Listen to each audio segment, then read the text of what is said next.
Hi guys, good morning and happy Friday. It is 6:45 ng umaga. Late na talaga tayong bumangon. Dahil sobrang nang lumalamig, mas lalo tayong tinatamad gumising sa morning. Dahil na lang guys, today is Friday. So si Daddy ay kumain lang ng natira nating bahaw from last night. And then yung natira naman nating beef, short ribs. And then yung mga bata kumain lang ng tinapay and then si JI noodles. Tayo ay nag-skincare routine na. Hindi ako naka-scrubs ngayon. Naka-ano lang tayo. Long sleeves na, fleece na, long sleeves nga, and then ang ating lab coat. So ngayon ay home care tayo, maglagay tayo ng sunscreen moisturizer combo. Alam niyo ba guys, meron tayong forecast ng flurries. Today, ang temperature natin ay only 33 degrees. So napakalamig na talaga. Ayan na guys, madaliin na natin dahil tayo ay magkakape na. Nakapagilamos na rin ako. So, let's go. Let's go. Kailangan na natin uminom ng coffee. Because coffee is life. Malinis ang ating kabahayan guys. Nilinis ko yan kagabi bago ako pumunta sa ating kwarto. So, malungkot na balita guys. Nasira yung aming coffee maker. Susubukan ni tatay ayusin or gawain. Pero for now, meron tayo ditong hot water central. Parang dispenser to ng mainit na tubig. Hindi tayo papayag na wala tayong kape sa umaga. Kaya naman, magkumuha na tayo ng hot water. So, ito ay parang thermos guys. At di natin ito alam gamitin. Paano ba yun? Natin ito alam gamitin. Dispense, ano? Dispense. Hindi ko alam gamitin. Wala kasi sa bundok nito. I did. But it's not coming out. It is close. Oh. Kailangan pala pindutin yung lock. Okay. So, meron tayong hot water. So, hindi ko magagamit yung pads ko. Pero gagamit tayo ng Nescafe Classic. Dahil tayo nga ay black coffee lang. Just black coffee with no sugar.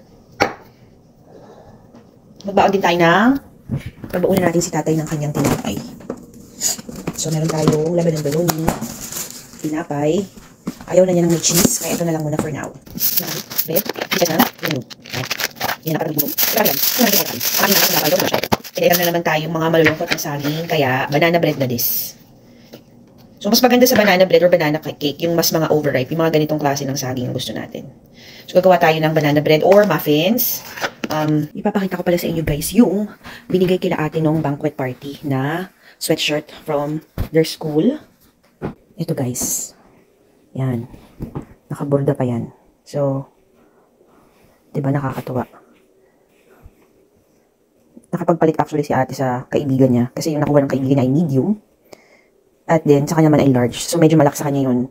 Kaya nakapagpalit siya, guys. Okay, pero tayo naman ay kumain. Lahat sila, guys, nakakain na. Tayo na lang. Hindi, na tayo ay mag-morning coffee lang.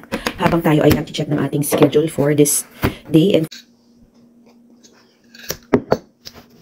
parang hindi ko feel mag-almusal, guys. Magkape lang tayo. Dati, nung ako ay nag-weightlifting pa, nagpa-fasting din tayo for 18 to 20 hours. Pero hindi na natin nagawa yan sa napakahabang panahon.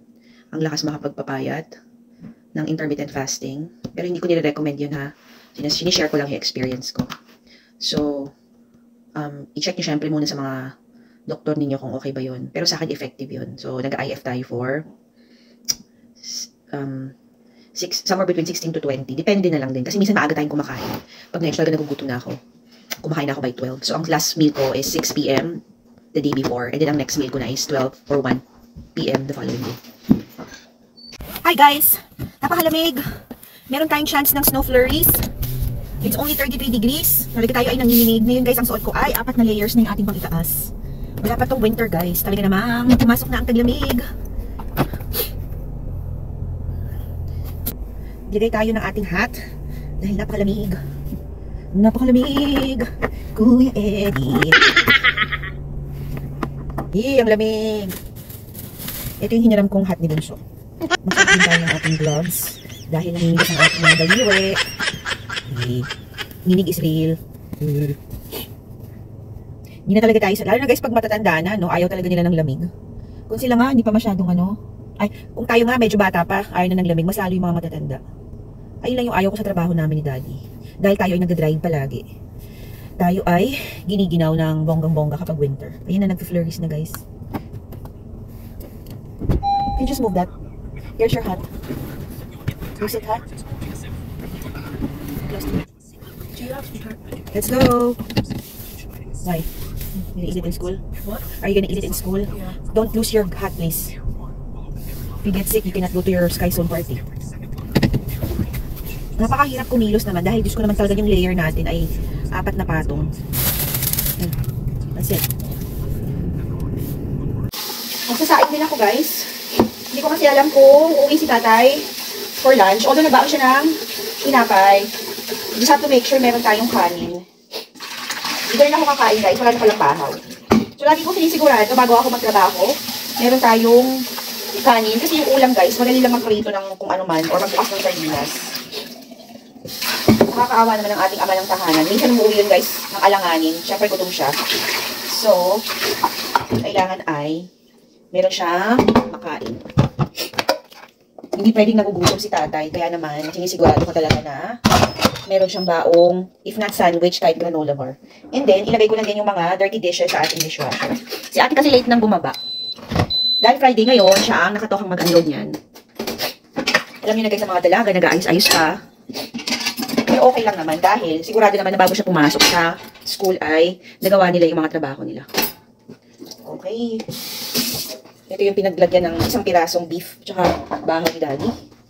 Ipitin ko lang. Hindi ko alam kung bakit nasira itong coffee maker. Nagamit pa namin ito kahapon. Baka nagbara kasi yung mga kape. Yung coffee granules. Kung ito guys ay sira, hindi na muna tayo bibili for now. Tayo ay mag-iinit na lang ng tubig. Meron naman tayong thermos. So ayaw natin masyadong gumastos. Dahil bills are real. Ito meron naman tayo ditong, ito nga yung thermos guys. Ayan. Hindi ko lang magagamit yung aking mga coffee pads. But that's okay. Hindi naman yan mag-expire. So, dito muna tayo sa dining room. Mag-computer muna ako. Meron akong i-research guys. I will be back. Okay guys, tayo ay nagta-travel na at talaga namang malamig. Ayun na din, nakikita ko na yung konting snow flurries. Medyo may konting patak ng ulan. Kaya mas malamig na. So mag-focus lang muna tayo sa ating drive. Hindi ko mapakita sa inyo guys. Hindi naman siya ganun ka-visible. I think from the paggamit yung ating camera. But anyway, balikan ko kayo ulit.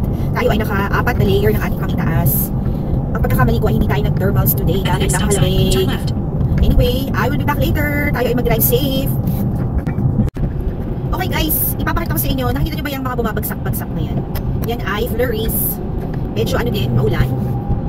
Kaya hindi na ako dumaan sa highway dahil natatakot tayong mag-travel. In 2.5 miles, turn right onto South 29th Street. So ayan ang ating biyahe. Dahan-dahan lang itakbo natin guys. Wala pa namang hindi pa naman siya ganoon kalakas. Hopefully hindi siya lumakas kasi yung ating first patient papunta sa ating second patient, dadaan tayo sa interstate. So alam niyo sa interstate kasabayan natin ay mga malalaking truck, mabilis ang takbo ng mga sasakyan, kaya medyo natatakot tayo pag ganyan. Pero hopefully ganyan lang siya. Parang pag ganyan manageable pa. Hindi masyadong visible dahil pagbagsak kasi ay basa na. But anyway, gusto ko lang ipakita sa inyo at i-share. Kung nakikita niyo yung mga bumabagsak-bagsak na snow flurries na yan, ay hudyat na napakalapit na nga ang pagdating ni Elsa. Okay guys, I will be back later. Tayo muna ay mag-focus ulit sa ating drive. City sidewalks, busy sidewalks, in the air there's a feeling of Christmas. Children laughing, people passing, me smile after smile, and on every street corner you hear silver bells, it's Christmas time in the city. Hear the ring, so it will be Christmas Day. Hi guys, I am back. Nandito na tayo sa ating last patient of the day. Magpapalit lang tayo ng badge dahil ito ay from a different agency. Dire-diretso pa rin ang ulan at flurries. Kaya naman dahan-dahan lang ang ating drive. Anyway, balik na lang ako mamaya. I think sa bahay na ako kakain. See you later. Hi guys, I am back. Patuloy pa rin ang ulan at pagbagsak ng flurries. So si Daddy ay tumawag sa akin. Nauna pa siyang umuwi sa bahay guys dahil yung dalawang patient niya ay nasa ospital. Yung isa naman ay nag-cancel. So mabuti na lang talaga tayo ay nagsaing kaninang umaga bago tayo magtrabaho for today dahil sa mga ganitong pagkakataon nga na bigla tayong umuwi sa bahay. Importante na meron tayong makakain. Dahil kami ni tatay kahit na meron kaming time na mag-take out or kumain sa labas, pag talagang nagtatrabaho tayo, hindi talaga tayo bumibili ng mga take-outs. Mas prefer namin na kumain talaga sa bahay kasi number 1, mas makakatipid tayo. Number 2 ay maiiwasan natin yung too much preservatives ng ating pagkain. So dahil tayo naman ay nag-chapsul kahapon or kagabi, meron pang leftover yung mga bagets, and then meron pa tayong natirang nilagang baka, yun na lang yung ating mga leftovers. So yun ang ating ubusin. So perfect yan dahil ngayon na ay Friday. Magluto tayo bukas na lang ng pork steak or yung binabad ko na pork chop sa barbecue sauce. Later, meron tayong kaganapan sandali. Meron kami pupuntahan ng mga bagets. So, nagre-request sila na kung pwede ba tayo kumain sa diner, lalo na si ate.